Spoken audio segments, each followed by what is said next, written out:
Welcome to TOCHI Stories. Please don't forget to like, subscribe, and turn on post notification because it will mean the whole world to me.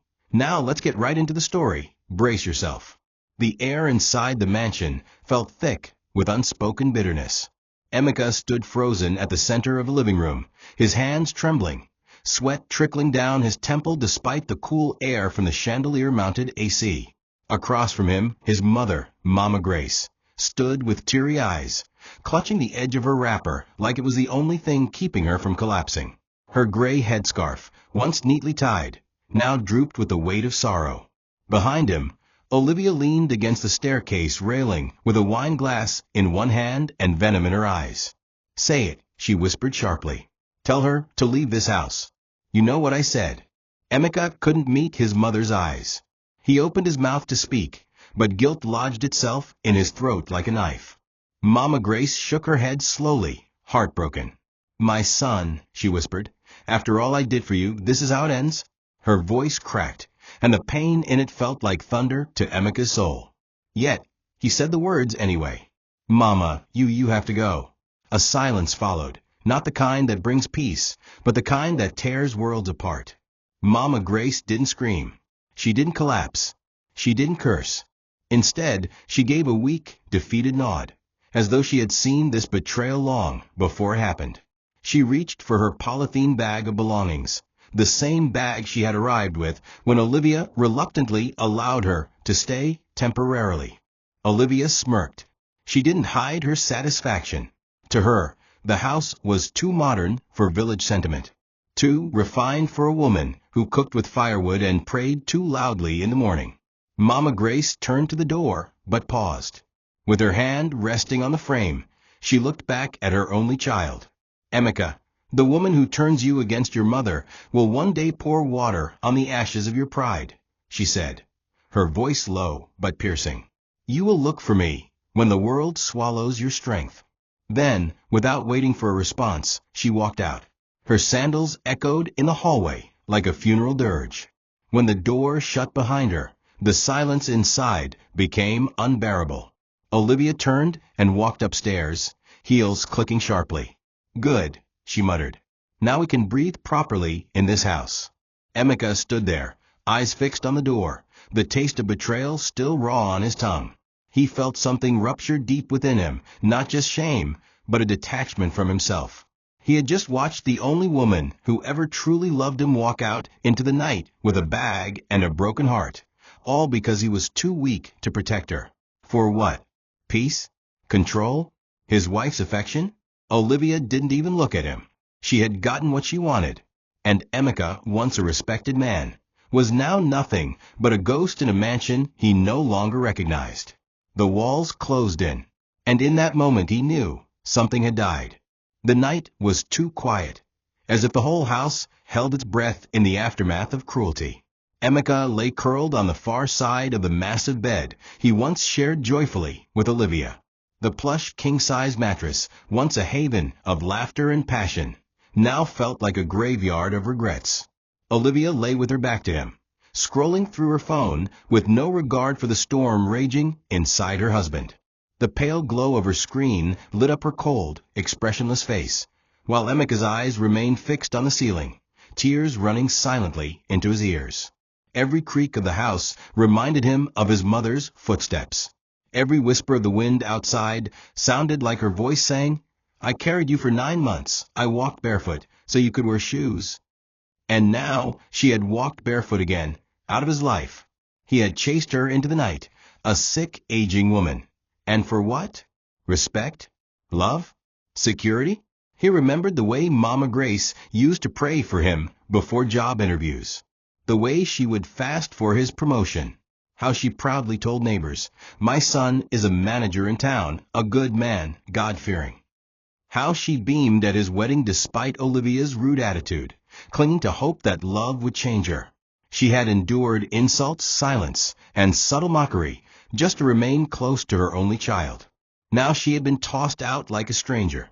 Emeka sat up, ran a hand over his face, and let out a silent cry, the kind that twists your stomach and makes your shoulders shake. His pride was gone, and deep down, he knew it had been going long before tonight. Olivia had stripped him layer by layer, first his finances, then his voice, and now his roots. Beside him, Olivia finally spoke. "Stop sulking. You made the right choice. I'm your wife. Your future. Not that old woman who brings poverty vibes into my space." She didn't even glance at him. Her voice was flat, sharp, poisonous. "Do you think Dangote keeps his mother in his mansion?" she added, chuckling to herself. Emeka didn't respond. He couldn't. His mouth was heavy with grief. His body ached with guilt. He turned his face to the wall, covered himself, and tried to breathe, but it felt like he was drowning. Everything he had once stood for, respect, compassion, loyalty, was crumbling. And the woman who once held his hand in love, now held a whip of power over him. Olivia had won, and the cost was his soul. Emeka couldn't sleep. When dawn broke, he sat at the edge of the bed, staring at nothing. His mind escaped into the past, a time when life was simpler, and love hadn't yet turned bitter. He remembered the first time he saw Olivia. She was sitting outside a fast food joint in Yaba, trying to capture the perfect selfie angle, with a plate of food she hadn't even bought. Her makeup was loud, her nails overly long, but her confidence was blinding. She laughed too loud, wore high heels on dusty roads, and spoke about living in Banana Island like she already owned a mansion there.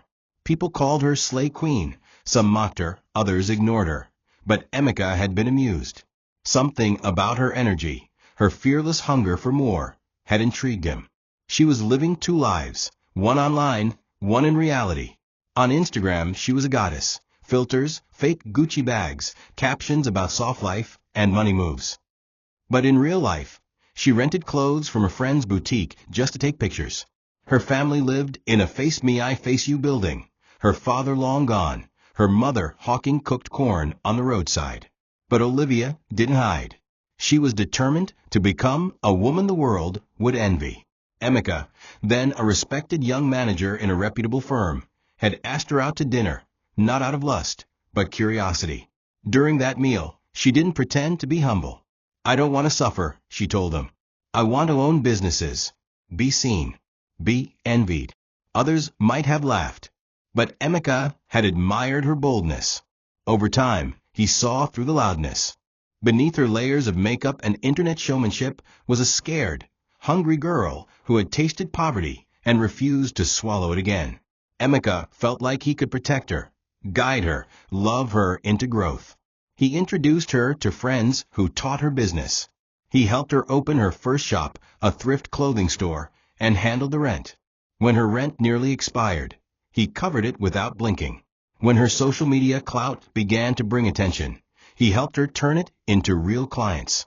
At first, Olivia was grateful. She called him my king, massaged his feet after work, posted him proudly online. Mama Grace was skeptical. "Pretty girls who love the world too much may forget where they started," she warned. But Emeka was in love, and in his heart, he believed Olivia would always remember the man who gave her wings. It was a Sunday afternoon in Yaba, and Emeka had just stepped out of a friend's wedding when he spotted her, Olivia, perched confidently at a corner table outside Chicken Castle, holding her iPhone with one hand and adjusting her borrowed wig with the other. She had that kind of beauty that pulled attention not because it was refined, but because it was loud. Her lashes looked like small wings, her foundation a few shades too light, and her gown, tight glittery, and clearly not meant for a casual outing, sparkled under the sun like tinsel. But what struck Emeka was her audacity. With only one drink and a leftover plate of jollof rice before her, she posed like she was dining at a five-star hotel in Dubai. She raised the glass toward the sun, arching her back, tilting her head, pausing for the camera. Behind her, a friend crouched low to take the photo at the right angle. Emeka stood there for a while, amused but curious. This girl, he thought, was trying to stage a lifestyle she didn't have. But instead of scoffing, he admired her tenacity. Something in her eyes, bold, unashamed, determined, reminded him of someone chasing survival through performance. In a world that mocked the poor, Olivia was trying to rewrite her identity one picture at a time. When he finally walked over, her friend scurried off like a startled rat. Olivia raised her eyes slowly, sizing him up with a stare that carried both calculation and caution. She was used to men approaching her, but something about Emeka, his suit, his clean accent, his firm handshake, made her sit straighter. He didn't come off as a big boy trying to flex. He spoke gently and asked to join her for a drink. She laughed and said, "I only drink champagne." He smiled and replied, "Then I'll pour you one day when you've earned your first million." That reply caught her off guard. It wasn't a pickup line, it was a challenge. She told him she wanted to be rich, not average. "I can't end up like my mother roasting corn for 40 years. I want to own shops, buy cars, fly first class." There was no apology in her voice, only hunger. Emeka leaned in, intrigued. He didn't see a shallow girl. He saw a spark, a woman who, if given direction, could burn through poverty like wildfire. They talked for an hour, her sipping water while pretending it was wine, him listening more than he spoke. When they parted ways, she didn't expect him to call. But the next morning, he did. Not with flattery or pressure, just an offer to take her somewhere different. Not flashy, just real. They met again that same week, this time at a book cafe where she stood out like a disco ball in a library. She rolled her eyes at the simplicity of the place, but stayed. Emeka watched her peel back her layers. She confessed she was tired of faking. "Every day, I'm on Instagram acting rich. But I come home, remove my lashes, and cry because my mom couldn't pay NEPA bill," she said. "But if I keep pretending, one day the life I want might actually come true." Emeka understood. He'd worked his way up from a dusty village in Succa, earning everything through sweat and night classes. He didn't see her as a clown like others did. He saw a scared, brilliant actress performing wealth just to escape the poverty she was born into. Olivia had potential, but she didn't know how to build. Emeka, however, had the tools. That night, he dropped her off at her mother's kiosk and gave her a power bank. "If your phone must keep you alive," he said, "make sure it's charged." She laughed genuinely. That laugh would later haunt him, because it was the last time he would hear it before pride took her soul. Olivia lived in a cramped one-room apartment with her mother and two younger brothers, sharing a thin mattress on the floor. Her mother, Mama Uche, was a hawker who sold roasted corn during the day and struggled with arthritis at night. Emeka visited once, quietly, unannounced, and was shocked by what he saw. The poverty wasn't just visible, it screamed from the peeling walls, the heat-soaked ceiling, and the stale aroma of soaked clothes left too long in the corner. Olivia met him outside with a warning glance, clearly ashamed. But Emeka didn't flinch. He sat with her and her brothers, brought snacks, and even helped one with homework. That evening, he took her on a long walk, and she opened up. She told him how she used to watch rich girls on YouTube and copy their accents in the mirror. She confessed that she sometimes borrowed her friends' clothes just to snap pictures, hoping one day a brand would notice her. Her dreams weren't small. They were skyscrapers built on shaky clay.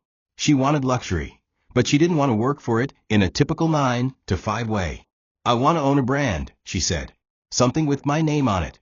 Something people will pay anything to wear." Emeka began to plant the seeds of reality into her fantasy. He didn't criticize her dreams. He simply redirected them. He told her about the fashion industry and how online boutiques were thriving. He showed her examples of real women who turned Instagram into full-time business. He explained customer service, inventory, profit margins. Olivia listened like a child hearing fairy tales, but this time they had blueprints. Over the next few months, he slowly invested, not just money, but mentorship. He encouraged her to start small, order thrift clothes, model them herself, and sell through her Instagram. She hesitated at first. "People will laugh at me for selling okrika," she said. But when she made her first N10,000 in a week, something shifted in her. Her posts became bolder, her captions clearer. Emeka created a small logo for her, Olivia Luxe, and helped her open a separate business account. Her confidence grew like wildfire. But so did her pride. She began to correct his English in public. She posted quotes like, "I'm self-made," when he was the one paying for her phone and data. Mama Grace warned him. "Some women, when they taste power, forget the hands that fed them," she said. But Emeka refused to believe it. He thought she was just overwhelmed by her own progress. At this stage, Emeka was spending more than he earned, but he didn't mind. He saw himself as building a queen. Olivia, on the other hand, began to change, subtly at first. She started deleting their old photos online. When he asked why, she said, "You're not marketable. People don't engage with posts that have a boring-looking guy." She didn't mean it with venom, but the sting was real. Emeka laughed it off, thinking it was a phase. But the comments from her followers, "Who's that uncle with you? You can do better," started to sink in. Still, she stayed with him. She called him my investor, and even brought him on some vendor deals.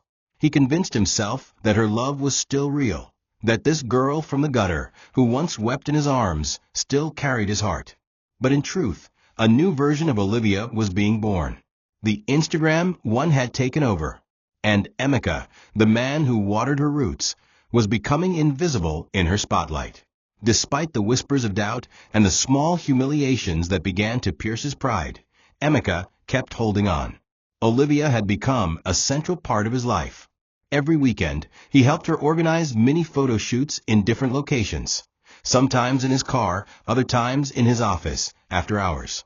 He even bought ring lights, phone stands, and mini props to help her content look more professional. When her phone screen cracked, he replaced it with a newer model, even though it meant skipping contributions to a cooperative loan he had been paying into for years. Olivia was growing, not just in followers, but in influence. Brands started offering her small endorsement deals. She began wearing free clothes in exchange for promotions. But what hurt Emeka most was how she stopped saying we. When they discussed goals, it became, "I want to open a store, I want to fly to Ghana, I want to be interviewed by Billionaire." There was no "we built this." No, thank you. Just dreams expanding beyond the man who gave them wings.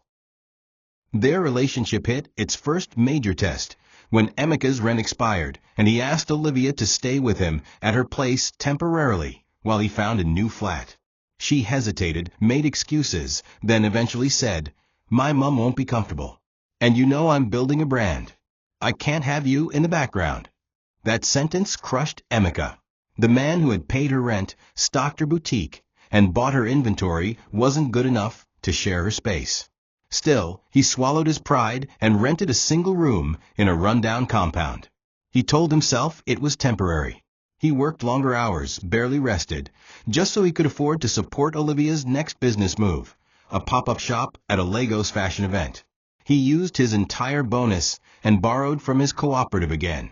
When Olivia succeeded and was featured on a blog, she didn't mention him. In the interview, she said, "I started with nothing. I believed in myself and worked hard." Emeka read those words, heart aching. His friends sent him the link, some with laughing emojis. He defended her, saying, "She's just saying that for branding."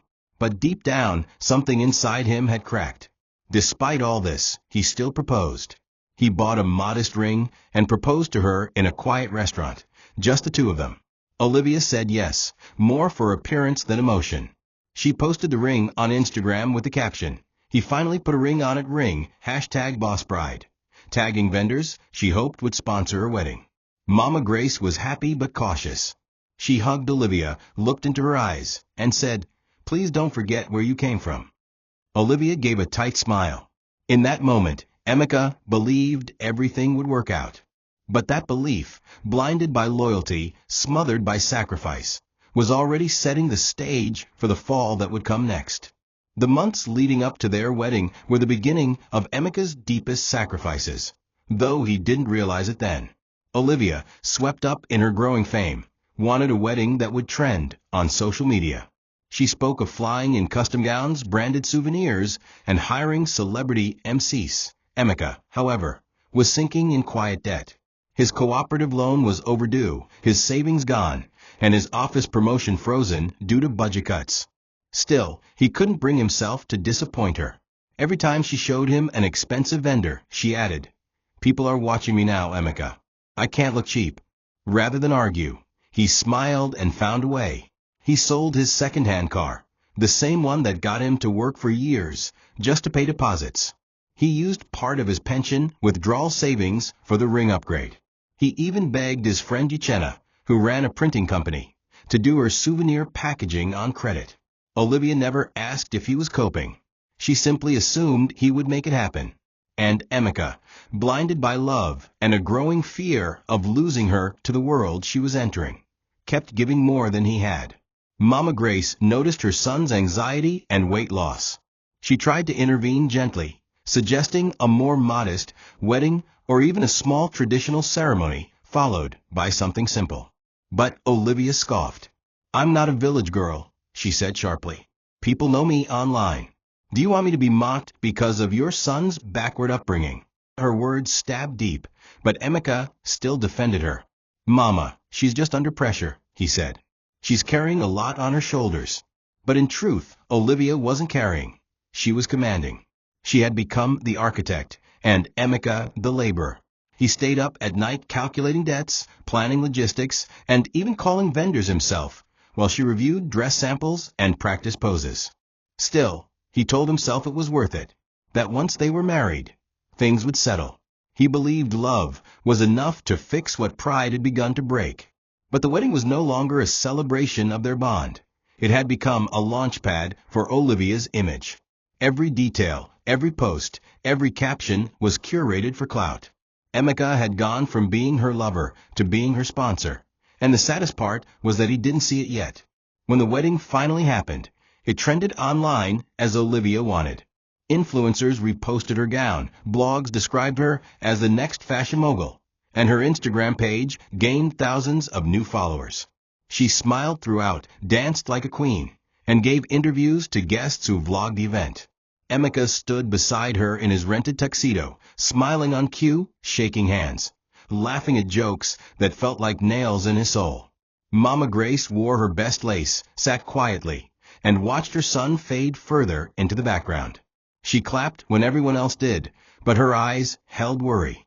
During the mother-son dance, she whispered, "My son, I don't see your eyes anymore. You've buried your joy under this woman's shadow." Emeka just smiled. He couldn't bear to face the truth. He had built her empire, poured into her vision, and tied his name to hers in public. But in private, he was already disappearing. After the glamorous wedding, Olivia officially became Mrs. Olivia Emeka, though in reality, Emeka had become Mr. Olivia. From the day they returned from their short honeymoon in Abuja, which she vlogged every moment of, things changed. She took over their shared apartment like it was a branded office space. She decorated everything to match her brand colors, gold, white, and black. "My content has to pop," she insisted. The house became a photography set more than a home. Emeka, already drained from the financial exhaustion of the wedding, tried to speak up gently. "Livy, let's rest small," he said. "Let's build privately now." But Olivia dismissed him. "You don't understand branding," she said sharply. "If I rest, I'll disappear." And so the lights stayed on all day, the cameras kept flashing, and Emeka became an invisible prop in the background of his own marriage. She went live every morning with motivational quotes, teaching women to hustle like queens, while the man who sponsored her hustle washed the dishes before leaving for work. Emeka's friends noticed the change quickly. Uchenna, his oldest friend, joked one evening, "Omo, your wife day shine pass you oh. I see her everywhere online, but you just day fade." Emeka laughed awkwardly. Deep inside, he felt it. He was no longer seen, not by the public, not even by his wife. Olivia now attended influencer events solo, often claiming, "My husband's too shy for the camera," as an excuse. He wasn't shy, he was being erased. The few times he accompanied her to functions, he was asked to take their photos or hold her bag while she posed. She never introduced him by name, just "my husband," with a quick smile, then turned the spotlight back to herself. Mama Grace noticed it too. When she visited, she wasn't offered food. Olivia barely acknowledged her presence, often saying she was too busy with deliveries. One day, Mama Grace whispered to Emeka, "Your wife wants a crown, but she forgets who carved the throne." Emeka forced a laugh and said, "She's building a brand, Mama. It's just a phase." But even as he spoke, his voice trembled. He was beginning to feel like a stranger in his own home. That Christmas, Emeka didn't receive a single gift from his wife. Olivia, on the other hand, bought herself a new iPhone and tagged the post to the CEO who worked hard this year. Emeka stared at the caption for hours, wondering if she even remembered the man who helped her post her first online sale. When he asked her about it, she casually replied, "You've not really done much lately, so I didn't want to stress you." That sentence broke something in him.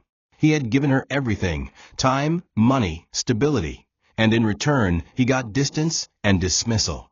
Their nights became colder. She stopped asking about his day. She refused sex without explanation. "I'm tired," she said often, though Emeka suspected she just didn't need him anymore. The woman he loved was gone.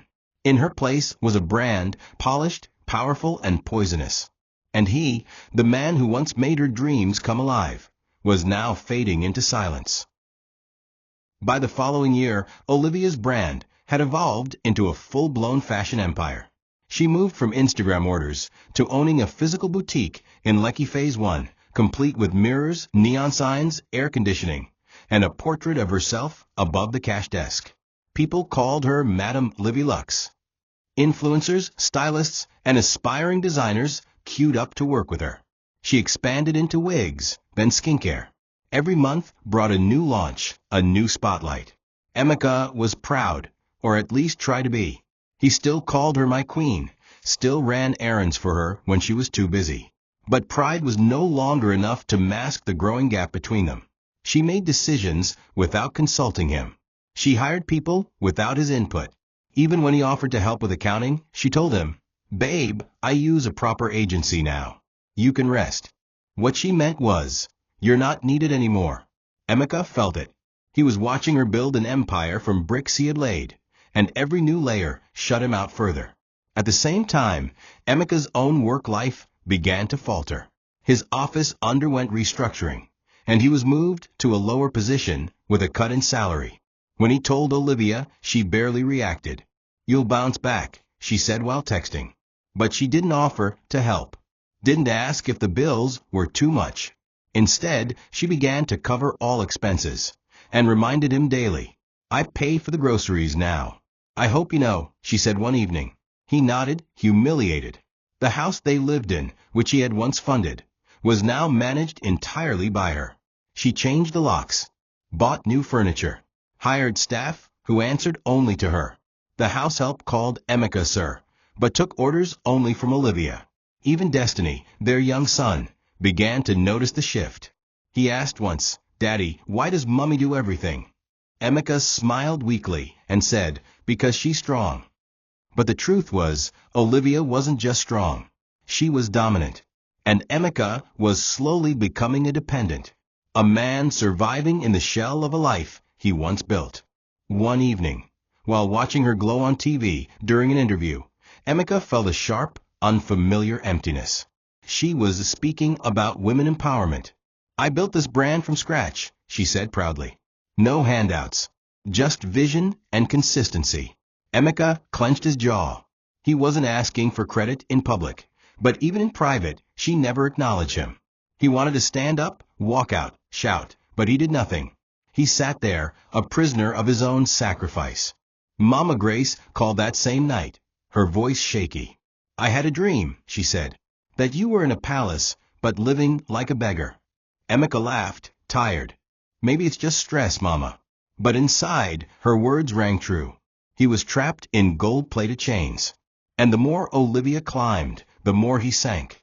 The woman he once lifted had now climbed so high, she looked down on him like a forgotten stepping stone. The day Emeka lost his job, the rain poured like the sky itself was in mourning. He had known something was wrong when HR called him in for a performance and structure review. He wasn't the only one. Half the office was being restructured. But Emeka, who had spent 9 loyal years with the firm, didn't expect to be discarded like old paper. The words "we're letting you go" echoed in his mind as he walked home in the rain, his termination letter folded in his soaked briefcase. His shirt clung to his body, but he didn't care. His heart was heavier than anything the storm could offer. He remembered when he got this job, how he had knelt with his mother in prayer, how Olivia celebrated with a cheap wine bottle and 100 Instagram stories. He had started as a junior analyst and worked his way up. Now he was nothing. Just like that. The world moved fast, and it had no sympathy for quiet men like him. When he returned home, Olivia was lounging in their gold-accented living room, scrolling through her phone and sipping orange juice. Destiny was upstairs with his tutor. Emeka stood there for a moment, dripping, waiting for her to look up, to ask why he looked like a ghost. But she didn't. Finally, he cleared his throat. "I lost my job," he said flatly. Olivia didn't even blink. "What do you mean?" she asked, still scrolling. "The company let me go. They said it was restructuring." Silence. Then a scoff. "Well," she said, rising to her feet, "you better restructure your hustle too. Because this house runs on bills, and I'm not carrying dead weight." Emeka stared at her in disbelief. No embrace. No comfort. Just a reminder that he had just become a liability. That night, he lay awake in the guest room. Yes, the guest room. Olivia said she needed her mental space, and sent him away with his boxers and pillow. Alone in the dark, Emeka cried. Not just because he lost his job, but because he had lost his home, his partner, and his dignity in one cruel day. The days that followed were a blur of regret and desperation. Emeka applied for dozens of jobs, swallowed pride, called in favors, and even considered driving a taxi part-time. But nothing came. Lagos was a beast, and it had no pity for fallen men. Olivia, meanwhile, flourished. Her boutique expanded, and her new skincare line went viral after a Nollywood actress endorsed it. She began doing interviews in their home, filming content in the living room, while Emeka was instructed to stay out of frame. Every time he passed behind the camera, she rolled her eyes and said, "Please, don't ruin the aesthetic." He had become invisible in his own house, a ghost his wife wished would stop haunting her highlight reel. But Emeka stayed quiet, not out of cowardice, but because he didn't know who to talk to. His friends would pity him, his mother would cry, and Olivia had already made it clear. She was not married to a failure. At first, Olivia pretended to care. She bought groceries and paid bills without much fuss, though she always did it with a flourish, announcing her bank transfers with loud sighs and passive-aggressive comments like, "Thank God I'm not depending on a man." She told Destiny, "Mummy is the one working now," as if to plant a seed in the boy's mind that men could be burdens. Emeka noticed the shift immediately. She began dressing more provocatively, staying out longer, and answering calls in hushed tones. When he questioned her, she snapped, "Don't start acting insecure, because you're broke. I'm the one feeding you now, remember." That sentence nearly broke him. Emeka had once been the backbone of this house, the one who cooked when Olivia had cramps, the one who stood by her when her business failed its first month. But now, because he had fallen, he was being treated like a stray dog that overstayed its welcome. The disrespect became routine. She started instructing the housemaid in front of him like he didn't exist. "Clean this table. Emeka left crumbs again," she'd say while he sat 2 feet away. She made him do laundry when she was tired, called it helping out since you're jobless. She once woke him up at midnight to go buy sanitary pads because her assistant was busy. Emeka obeyed, not because he was weak, but because he still loved her, and part of him believed this was just a phase. But with every chore, every insult, every order shouted across the room like he was a child, that love began to decay. Even Destiny began to notice. One evening, the boy tugged his father's shirt and asked, "Daddy, why do you do what Mummy tells you? Are you the maid now?" Emeka froze. The tears came again that night, silently, as they often did, into his pillow, hidden from the world, just like his pain. Things worsened when Olivia's friends came over. She introduced Emeka with an awkward chuckle. "My husband is in between jobs," she'd say, sipping wine. "He's managing the home front now. You know, soft life." They all laughed. The same women who once praised him for supporting Olivia now mocked him for being ordinary. At a party she hosted for her brand's anniversary, she introduced him as the one who keeps the lights on at home, literally. That joke earned cheers. Emeka smiled on the outside, but inside he felt dead. His masculinity was not just bruised, it was buried. He had become the cautionary tale of what happens when a man loves too deeply and gives too much. And Olivia?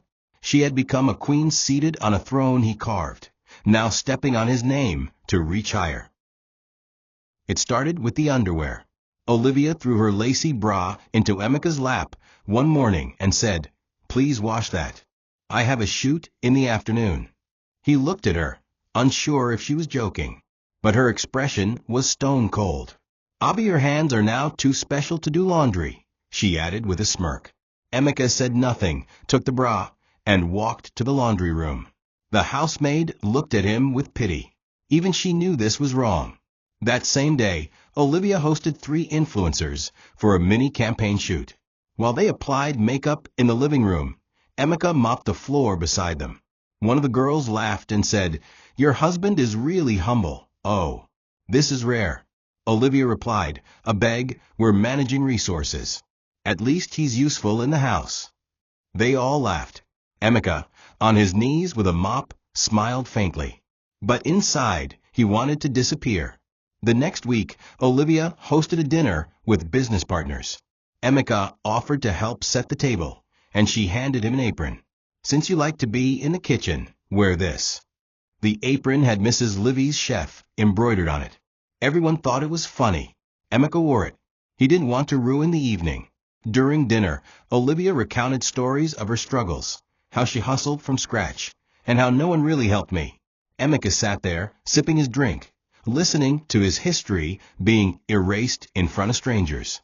When one guest asked him what he did, Olivia interrupted. "He's between careers, but he's doing great in the kitchen and laundry department." More laughter. Destiny was at the table too, playing with his food. Emeka looked at his son, wondering what kind of man the boy would grow into watching this. Would he think it was okay to endure disrespect for the sake of love?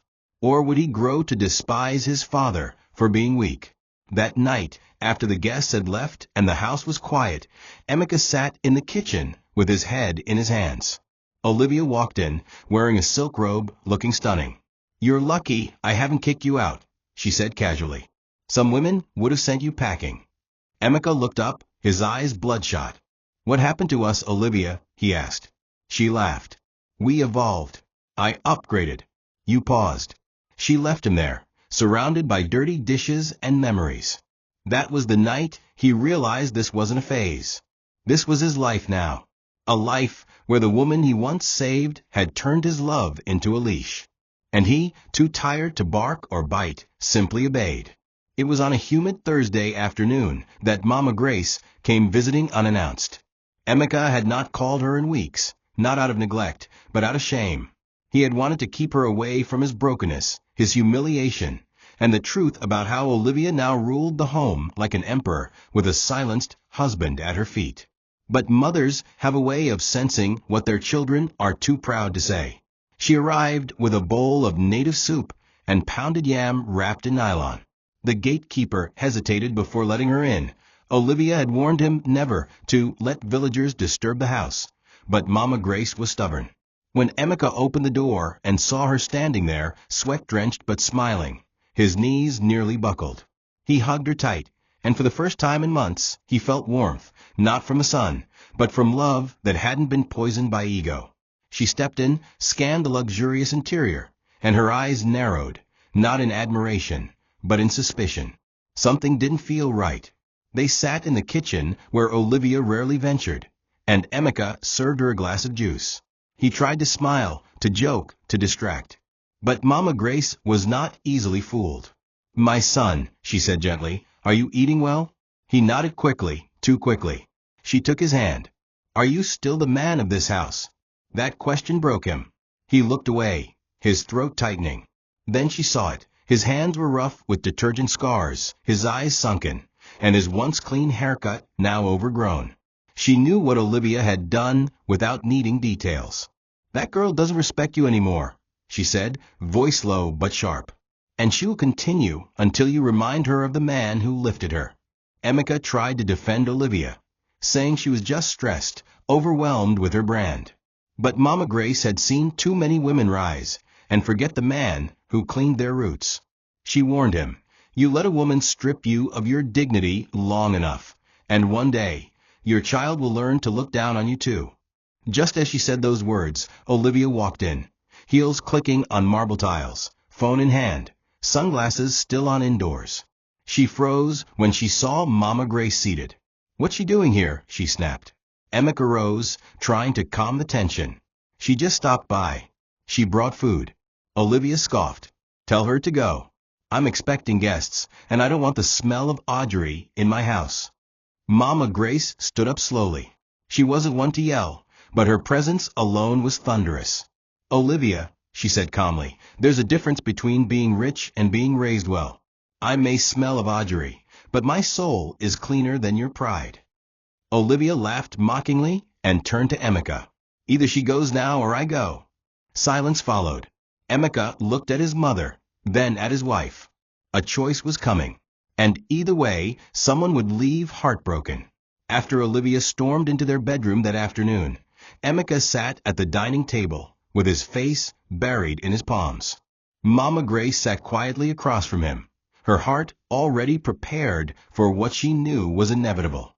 She had come with love, but she would leave with sorrow. She finished her juice, rose slowly, and placed a warm hand on his shoulder. "When a man is forced to choose between the womb that bore him and the woman that beds him," she whispered, "he must be ready to live with what he chooses." Emeka didn't respond. He couldn't. He was choking on the silence of a decision he didn't want to make. For hours, he paced the compound like a prisoner rehearsing his own confession. He knew Olivia would not bend. She had become too used to power, too addicted to control. He also knew Mama Grace wouldn't stay where she wasn't welcome. But asking her to leave again, after all he had already done, felt like cutting off his own arm. When he finally entered the bedroom, Olivia was on the phone, laughing and planning a weekend getaway with her influencer friends. She ended the call without acknowledging him. "Have you told her to go?" she asked, not looking up. Emeka stood by the door, heart pounding. "Olivia," he said carefully, "she's my mother." Olivia stood up now, arms crossed. "And I'm your wife, the mother of your child, the woman who pays the bills. If you can't draw boundaries, maybe you need to go back to her face me face you compound." Her words were knives, but her eyes were fire. Emeka took a deep breath, walked downstairs, and found Mama Grace tying her wrapper, ready to leave. She didn't even wait for him to speak. "I know," she said softly. "She won." He opened his mouth to protest, but she raised her hand. "Don't say it. If you beg me to stay after she's made her mind known, it means nothing. Let me go, my son. But know this, if you lose your roots for a house built on pride, one day that house will collapse, and no one will remember the foundation." She hugged him tightly, and this time Emeka wept openly. He begged her to stay. He promised he would talk to Olivia again. But Mama Grace only smiled. "You've already made your choice. Just be sure you can survive it." As the gate closed behind her, Emeka felt something leave with her. Not just his mother, but his peace, his compass. Olivia came down minutes later and said, "Good. Now we can finally live like normal people." Emeka looked at her and saw someone he no longer recognized. The woman he once loved had become a queen who ruled with disdain. And he, the man who once lifted her, had just exiled the only person who would still lift him if he fell. The transformation from husband to servant didn't happen overnight, but after Mama Grace left, Olivia no longer hid it. She ran the home like an empress and treated Emeka like a liability that needed constant justification. "Since you're not working, make yourself useful," she'd say, handing him a mop while she filmed makeup tutorials. It started with small tasks, dishes, sweeping, folding laundry, but soon escalated to washing her underwear, polishing her shoes, even escorting her to pick up parcels like a personal assistant. Emeka, drained by guilt and shame, obeyed without resistance. His self-worth was already in tatters. He told himself that as long as Destiny had food and shelter, it was enough. But deep down, every insult Olivia threw carved another hollow space in his heart. He stopped smiling, stopped shaving, stopped speaking unless spoken to. Even the house help began to treat him with awkward politeness, unsure whether to call him sir or Oga helper. At a brunch with her socialite circle, Olivia introduced him with a smirk. "This is my husband. He's taking a break from corporate life to master domestic management," she said while sipping champagne. Laughter erupted. One woman whispered loudly, "You mean he's jobless?" Emeka stood frozen, holding Olivia's handbag as instructed.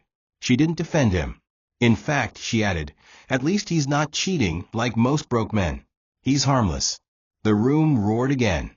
Emeka smiled faintly, excused himself, and went to the restroom where he stared at the mirror for over 30 minutes. Who was he now? A joke? A prop? A lesson to other men not to overlove a woman with ambition? When he returned, Olivia was already snapping photos with her friends, holding champagne like a trophy, while he stood like background decor. And yet he stayed. Not for her. Not for pride. But because there was nowhere else to go. Back home, Destiny had begun asking questions. "Daddy, why do you always wash Mummy's clothes? Or why don't you go to work like other dads?" Emeka struggled with answers. "I'm helping her," he'd say. "Or work is different now." But Destiny's eyes were sharp. The boy was watching, learning. One day, he might think this was normal, that this was how men should live. And that terrified Emeka more than anything. That night, as he scrubbed Olivia's stained bedsheets while she snored peacefully upstairs, he realized he was becoming the cautionary tale his own mother warned him about. The man who gave everything, only to be left with nothing. Not even dignity.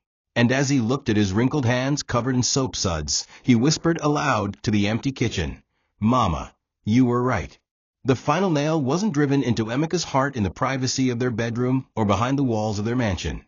It was driven in public, under the blinding lights of a high-profile business anniversary gala, hosted by Olivia's company, Olivia Luxe Empire.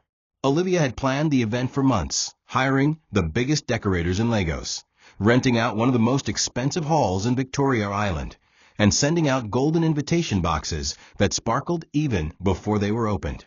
Everyone who was anyone in the fashion and influencer industry would be there. Olivia called it a celebration of grace, growth, and personal power. But behind the fanfare was something darker, an opportunity to assert her independence from a man who once lifted her. Emeka, surprisingly, was not just invited. He was instructed to attend, not as a guest of honor, but as a glorified errand boy. "You'll help coordinate the ushers and stand by the gift table," she said casually, as though he were part of the catering team. He arrived in a plain black suit, one he had worn to interviews and funerals, now ironed carefully for what he hoped would be a chance to recover his dignity. But when he got to the hall, Olivia didn't even look at him twice. She was already in front of the cameras, draped in a gold sequin gown, holding a wine glass like royalty, surrounded by clapping assistants and admiring socialites. Emeka stood awkwardly near the side door, watching the woman he once held in his arms become someone entirely unrecognizable. As the event progressed, Olivia took the stage and gave a grand speech about her journey, from nothing to everything. "I had no handouts, no inheritance, no shortcuts, just vision, discipline, and the right team," she declared. Emeka stood still as a statue, her words cutting through him like a sword dipped in acid. No acknowledgement. No gratitude. No mention of the man who sold his car to launch her dreams. And when someone from the crowd asked if her husband was around, Olivia laughed and pointed to Emeka at the back. "Oh, that's him. He's my biggest fan and full-time house manager," she said. The crowd laughed. Someone even clapped. And Emeka, burning inside, forced a smile as if he too found the joke amusing. The rest of the evening was a blur of laughter, selfies, champagne bottles popping, and whispered giggles behind Emeka's back. He couldn't leave. The cars were parked in his name, and Olivia had told him to wait behind to supervise gift collection. At one point, one of Olivia's influencer friends walked up to him and said, "You're Livy's husband? Wow, I thought you were her PA." He chuckled weakly, but inside he felt like a walking corpse. On the drive home, Olivia didn't say a word. She played music and scrolled through her phone while Emeka drove in silence, his hands trembling on the wheel. When they arrived, she said, "Next time, wear something more branded." You looked like a driver." Then she walked inside. Emeka didn't follow her immediately. He sat in the car for 2 hours, staring at his reflection in the rearview mirror, unable to recognize the man looking back at him. The world had laughed at him. But worse, his wife had laughed too. The morning after the gala, Emeka woke up to a thick silence in the house. No clinking of spoons, no humming from Olivia, no cartoon sounds from Destiny's tablet. He walked into the living room and found his son sitting on the couch with a tablet in his hand, watching a replay of the event. Someone had posted the clip of Olivia's house manager comment online, and it had gone viral. The title was brutal. "Influencer Queen dismisses husband as houseboy during gala." The comments were even worse. Emeka stood behind his son, frozen, reading the words. "He must be weak. That man nah, moo. How can a man let his wife finish him like that?" He reached out to take the tablet, but Destiny turned quickly and said, "I saw it already, Daddy. All my friends are laughing at you." Emeka's hand dropped. He sat beside his son, his chest tight. "I'm still your father," he said. Destiny looked away.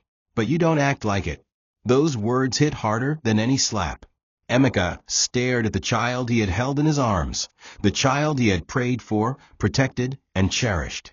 "I do what I can to keep us together," he whispered. Destiny replied without looking up, "You do everything Mummy says, even when she's wrong." Emeka didn't argue. He couldn't. Children saw what adults thought they could hide. He realized in that moment that he hadn't just lost his job, his wife, or his home. He was losing the one thing that mattered most, his son's respect. He stood and walked to the balcony, the weight of Destiny's judgment heavier than any insult Olivia had ever thrown.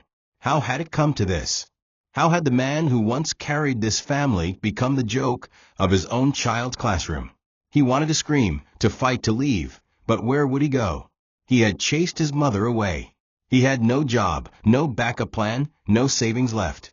He had nothing except the echo of failure ringing in his ears. Later that evening, Destiny avoided eye contact during dinner.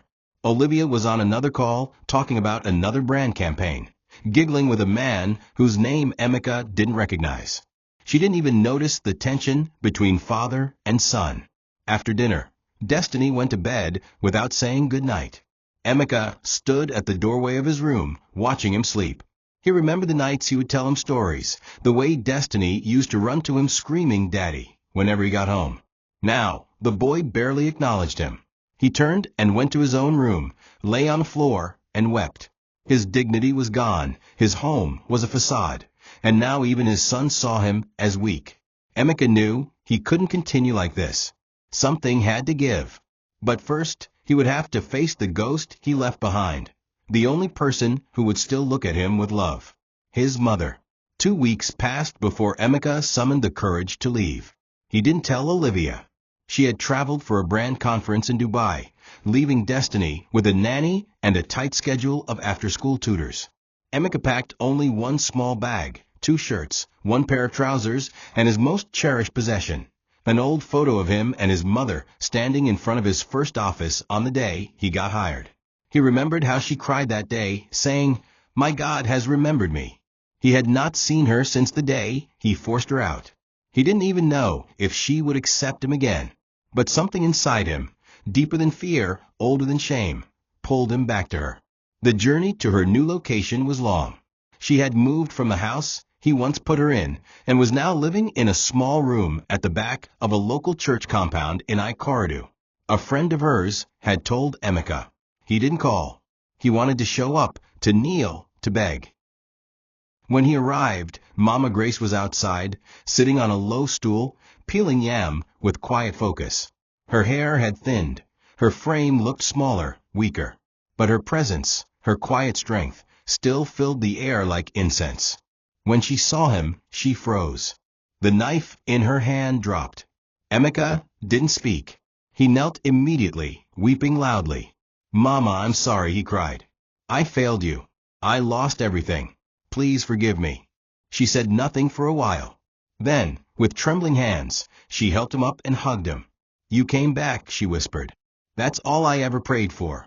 They sat on the stool together, mother and son, no need for words. For the first time in years, Emeka felt like a human being. He told her everything about Olivia, the job loss, the public disgrace, Destiny's distance. She listened, held his hand, and nodded. I warned you, my son. But you're still my child. And I still have one last gift for you. She reached inside the room and brought out a brown envelope wrapped in plastic. Inside was a land document, a plot of land in her late husband's village, passed down to Emeka but never handed over. Your father left this for you. I was waiting for the right time, she said. Emeka stared at the paper like it was gold. To him it was. It was the only thing he had left in the world. And more than that, it was a symbol of roots, of rebirth. He looked at her and vowed, I'll rise again, Mama. And this time, I won't lose myself. She smiled through tears. You don't need the world's applause. You just need peace. Start small. You will grow again. And, in that moment, Emeka felt something shift inside him. Not hope, resolve. The ashes of his pride were still warm. And from those ashes, something new would rise. Emeka stayed with his mother in the small, church-owned compound for weeks. At first, it was hard to breathe without shame choking him. The once proud man who used to wear suits and drive an official car was now waking to the sound of church bells and roosters, sharing a room with peeling paint and a curtain for a door. But with every sunrise, something in him softened. Mama Grace never reminded him of his past betrayals. Instead, she fed him with what little she had and prayed every night over his sleep. That land document sat beside his pillow like a flame of hope. And soon Emeka started walking through the village paths again, talking to people, reconnecting with his roots. With the help of an old classmate who now worked in a local government office, he processed the papers and got clearance to begin building a small kiosk on the edge of the land, just enough to start a motorbike spare parts business. He didn't wait for loans or miracles. He borrowed 2 benches, bought starter stock from another village, and printed a hand-painted sign. Grace Auto Hub. Quality in small packages. At first, people laughed. Some whispered, Is that not the man whose wife made him her maid? Others pointed and said, So he's back to square one? But Emeka didn't flinch. He had learned to let shame pass through him without stopping. He focused on building, one bolt, one sale, one conversation at a time. Slowly, mechanics began to visit. Then local bike owners. Then small traders who preferred his quiet honesty to the flamboyant vendors in town. By the end of 2 months, he had made enough to add more inventory. By the 4th month, he bought a used Okada to rent out for daily earnings. He also found a young boy who helped him manage the shop while he started laying foundation for a room and parlor bungalow beside the kiosk. It wasn't much, but it was his. Every block reminded him that dignity could be lost in a moment, but also rebuilt slowly, deliberately. And Mama Grace, she was his anchor through it all. Her joy returned. Her cheeks filled out. Her health began to improve. Her son had come home. And this time, he wasn't leaving. Meanwhile, Olivia remained in Lagos, unaware of the man she had discarded becoming whole again. Her empire expanded, but so did the rumors. More people began to whisper about her invisible husband. She dodged questions during interviews, claiming he's private and focused on other ventures. But the truth was, her empire had become a palace with no king and no soul. Destiny grew colder toward her, asking about Grandma more frequently, refusing to pose for Instagram shoots. When she returned from Dubai and found Emeka's things missing, she barely blinked. She told herself he'd crawl back, like always. But days turned to weeks, then months. And when she finally picked up the courage to call, Emeka didn't answer. The number she once called to boss around now rang out in silence. For the first time, she was the one being ignored. And for the first time, Emeka didn't feel guilty for letting it ring. It was one bright Sunday morning when Olivia showed up at the church compound unannounced. She wore dark shades, her signature branded blouse, and a gold bracelet that shimmered under the village sun. Emeka was sitting under a mango tree, counting receipts with his apprentice. When he saw her, he didn't rise. He simply blinked, took a breath, and said, "You shouldn't have come." She removed her glasses and looked at him. clearly taken aback by his firmness. "Emeka," she said, "I just wanted to talk." Mama Grace, sitting nearby, didn't move either. She simply stared at Olivia with an expression that was neither hatred nor welcome, just quiet truth. Olivia stepped forward, her voice softer than usual. "You didn't tell me you left for good." "I kept waiting." Emeka replied. "I didn't leave. I returned to the only place where I was ever truly loved." The silence was heavy. Olivia looked around at the simple kiosk, the half-built bungalow, the villagers walking by who barely noticed her, and finally said, "I want us back." Emeka smiled faintly. Not cruelly, not proudly, just like a man who had finally healed. "There's no us anymore, Olivia. There's only you and me, and I like it that way." She tried to cry. She tried to touch his hand, but Emeka gently pulled away. "You taught me something important," he said. "That love without respect is slavery. And now that I'm free, I'm never going back." Olivia stood there, lips trembling, watching the man she once reduced to her maid now stand taller than ever, not because of money, but because of peace. Destiny came out of the small church room where he'd been reading with Mama Grace's friend. When he saw Emeka, he ran to him. "Daddy," he shouted.